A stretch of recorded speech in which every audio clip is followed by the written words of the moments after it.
शिव पुराण श्री कोटिरुद्र संहिता 26वां अध्याय। गौतमी गंगा का प्राकट्य। सूत जी बोले, हैं ऋषिगणों, महर्षि गौतम देवी अहिल्या एवं अपने अन्य शिष्यों को साथ लेकर किसी अन्य जगह पर आश्रम बनाकर रहने लगे। सर्वप्रथम गौतम ऋषि ने ब्रह्मगिरि पर्वत की परिक्रमा की, फिर भगवान शिव के पार्थिव लिंग की स्थापना कर उसका पूजन करने लगे। पति पत्नी की उत्तम आराधना एवं भक्तिभाव से प्रसन्न होकर भगवान शिव ने उन्हें दर्शन दिए। अपने आराध्य को अपने सामने पाकर गौतम ऋषि व अहिल्या बहुत प्रसन्न हुए और उनको प्रणाम कर उनकी स्तुति करने लगे। तब भगवान शिव बोले, हैं महर्षि, हे देवी, मैं आपकी पूजा से प्रसन्न हूँ, मांगिए, क्या वर मांगना चाहते हैं? भगवान शिव के वचन सुनकर ऋषि गौतम बोले, भगवान, मुझ पर कृपा करके मुझे गौहत्या के पाप से बचा लीजिए। तब शिवजी बोले, आपसे कोई अपराध नहीं हुआ है, वह सब तो उन दुष्ट दुराचारियों द्वारा रची गई माया थी, आप तो निर्दोष हैं। यह सुनकर महर्षि के सारे दुख दूर हो गए। तब उन्होंने शिवजी से कहा कि भगवान मुझ पर कृपा करके पतित पावनी गंगा जी को यहाँ प्रकट करें, जिससे सभी प्राणियों का कल्याण हो सके। गौतम ऋषि की प्रार्थना सुनकर शिवजी ने उन्हें गंगाजल दिया। वही गंगाजल श्री गंगा जी का स्त्री रूप बन गया। तब गौतम जी ने उन्हें प्रणाम कर उनकी स्तुति की।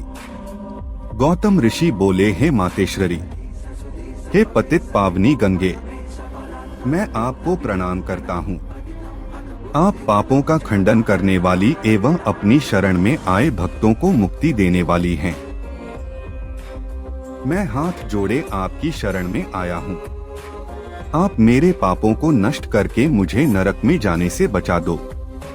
तब उनकी स्तुति से प्रसन्न होकर गंगा जी ने उनके पापों को अपने निर्मल जल से धो दिया। फिर वे वहां से जाने के लिए सर्वेश्वर शिव से आज्ञा मांगने लगी। तब शिवजी बोले, हे गंगे, आप पापों का नाश करने वाली हैं, इसलिए लोक कल्याण के लिए यहीं पृथ्वी पर विराजें। हे कल्याणी, आपको कलियुग में 28वें मनवंतर के समाप्त होने तक यहीं पृथ्वी लोक पर निवास करना होगा और सच्चे मन एवं भक्ति भावना से अपने जल में स्नान करने वाले श्रद्धालुओं के पापों को नष्ट करना होगा। कलियुग में पापों को नष्ट करने का यही एक साधन होगा। श्रद्धा पूर्वक आपके दर्शन करने वालों के पापों का क्षय भी आप करेंगी। यह सुनकर गंगाजी बोली, हैं प्रभु, मैं तो सदा आपके अधीन हूँ। आपकी आज्ञा मेरे लिए शिरोधार्य है, परंतु मेरी आपसे यह प्रार्थना है कि आप माता पार्वती के साथ मेरे पास ही निवास करें, ताकि मैं सदा की भांति आपके पास रहूं, संसार में मेरी कीर्ति हो। तब गंगा जी के वचन सुनकर कल्याणकारी भगवान शिव बोले, हैं गंगे, तुम्हारी मनोकामना मैं अवश्य पूरी करूंगा। यह कहकर भगवान शिव वहां त्र्यंबकेश्वर नाम से ज्योतिर्मय रूप में स्थित हो गए। गंगा जी वहां पर गौतम ऋषि के नाम से प्रसिद्ध होकर गौतमी गंगा कहलाईं।